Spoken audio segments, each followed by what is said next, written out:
Look, interestingly, because of the way the government and when the government released it, the Ministry of Health actually released it because transgender issues are something this coalition government or the national part of it are incredibly scared of getting involved in.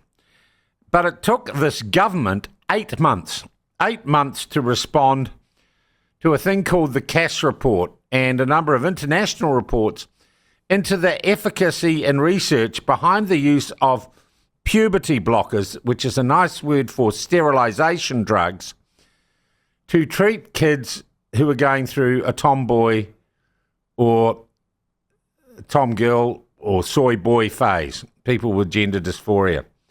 And real concerns about the irreparable damage and harm being done to young people, and also, to be honest, whether or not such therapies have any beneficial effects at all. And fundamentally, there is a growing international consensus that they don't. And until more research is done, the use of these drugs and other therapies should be halted. Well, the Ministry of Health came out that no government minister would put their name to this. Matt Ducey ran for the hills, as did Shane Retty. It put out a report which, what you thought it said depended very much on where you sat on the argument. But I think it was generally reported by the woke media as saying more research needed to be done into puberty blockers. It didn't say the stuff was bad and we'll just keep an eye on it. Is there, though, still a significant number of people who believe these therapies are good and indeed who will continue the weird transgender crusade? We've got an article up on Platform Opinions on our website and on our app. And the headline of the article is "The Plot Thickens. Labor continues to support gender affirmation and courtesy of puberty blockers, the sterilisation of children." The author of that article, excellent article, is Yvonne van Dongen. And Yvonne joins us now. How are you? I'm good, Sean.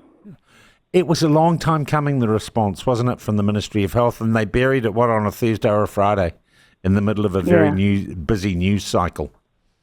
Yeah, it was a long time coming, and it has been, I think it's quite a disappointing response, quite a timid response, because there's so much information out there all over the world, and other countries are moving to restrict the use of puberty blockers, and all they've done is really said that there is a lack of good quality evidence to back the effectiveness and safety of puberty blockers, and that we do need a holistic assessment determining the full needs of a young person. But then they direct that young person, they say that prescribing should only be initiated by clinicians who are experienced in providing gender-affirming care.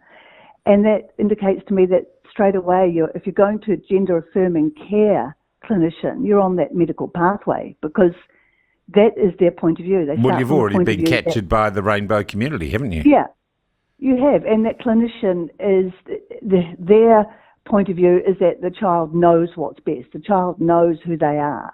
So you aren't going to do a holistic assessment. It's at odds with one another. It doesn't make sense. I feel like, in a way, they're trying to protect themselves from future claims. They've got all the statements. It's a bit of everything. They've got a position statement saying that it's important for the person receiving the medicine to know that it's being used for an unapproved use, that the medicine is unapproved use, and have a conversation with them about the potential risks and benefits. And then you direct them to gender-affirming care. It doesn't really make sense to me. It's kind of very contradictory to me.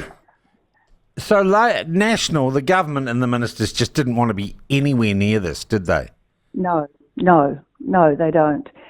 They say the Ministry of Health said they're going to commission research to determine the long-term clinical and mental health and well-being impacts of puberty blockers, as if, what are we going to do? We're going to wait 10 years? It's really just kicking the can down the road. They don't want to deal with it.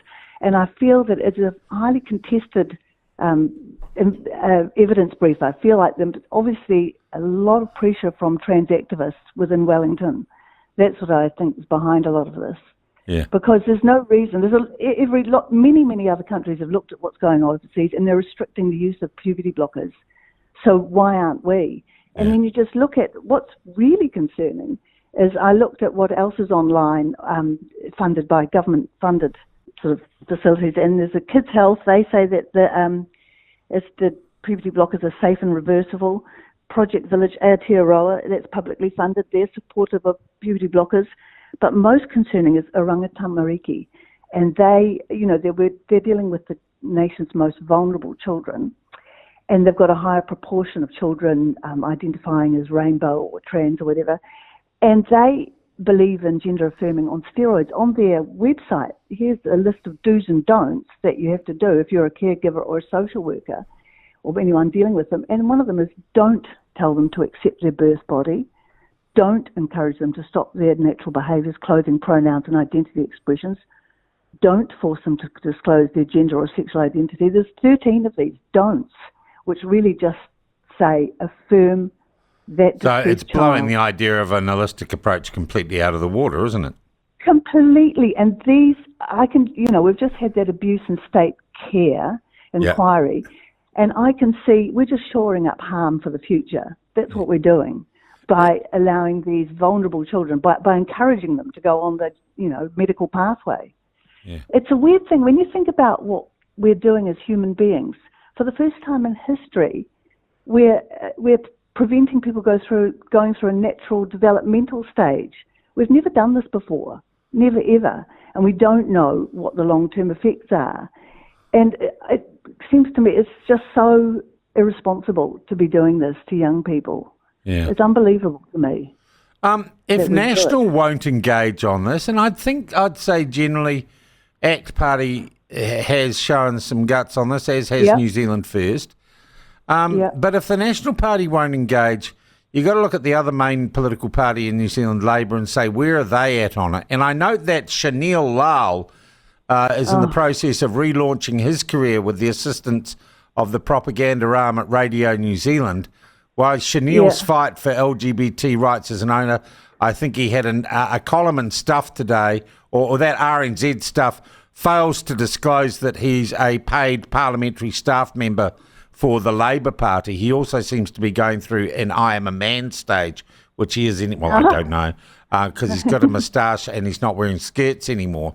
Right. But Yvonne, if we've got one major party that is like full steam ahead, and I just want to come back to you, can we not call them puberty blockers? They're castration drugs, aren't they? They are. They have been used for chemical castration, but they are also used with children who have precocious puberty, and that's okay. So you've got a child at 6 or 7 who seems to be reaching puberty, and you can pause it, and then you restart them. You take them off the drugs, and puberty starts again. So they're still going through the natural development. We've never not allowed people to go through puberty and then given them the drugs of the opposite sex or the hormones. It's peculiar. Okay, but Labour, it doesn't look like it's going to slow down on advocating